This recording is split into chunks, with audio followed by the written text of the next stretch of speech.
We are constantly told to be ourselves, to aspire to self-fulfillment, and to realize our true potential.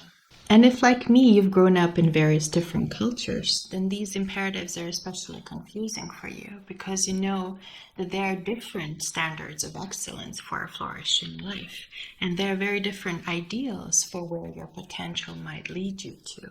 And this has led me to asking, what is self-fulfillment in the first place?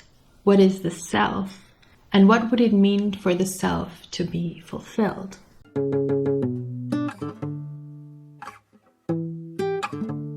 We live in an age of authenticity. In the previous centuries, it was normal to marry whom your family wanted you to marry, to take up the profession of your father, and to live in the same place where you were born your whole life. The ideal for a flourishing life today is to hold on to the ideals of your true inner heart and not to succumb to the cold winds of external pressure, such as your family's wishes or social expectations. You are to escape the default life and to live out the true and secret history of your heart. You shall marry whomever you want to, and if you don't want to marry, you shall not marry.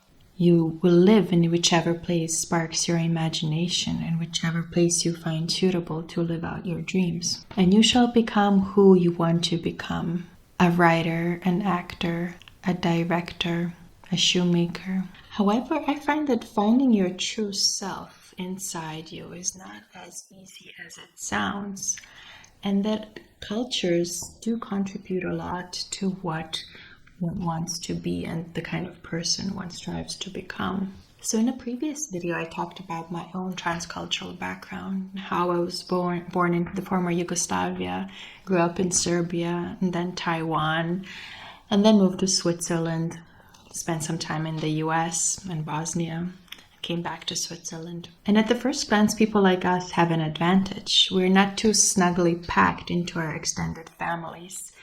We do not live under constant pressure from the society where we grew up in.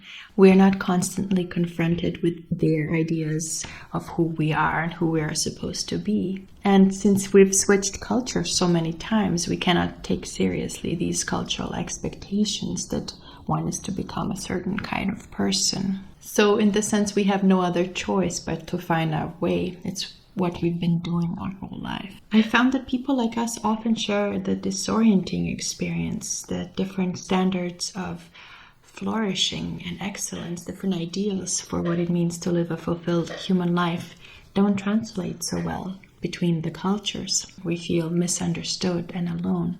And it is for this reason, because I understand the importance of the social context for the self, that I reject this idea of a self as a thing-like reality that you have to find within you somehow. I reject Descartes' notion of the theater of the mind, of the idea of introspection that you find yourself by looking into yourself. Rather, I look towards Hegel's notion of recognition for a more helpful model. Hegel says, self-consciousness exists by the fact that it exists for another self-consciousness. It is only by being acknowledged or recognized. So according to Hegel, the self is not something inside of you that you can find or lose. Rather, it is a dynamic reality that is embedded in relations with others, in the social context, and in the zeitgeist, the spirit of the age. And it is only truly real in relations to others. So, for example, an actress isn't an actress without an audience or the institution of the theater or the movie. And a writer writes for others. So I would say that self-fulfillment always has something to do with turning to others and living in an allegiance with others. But of course, today you get to choose which others.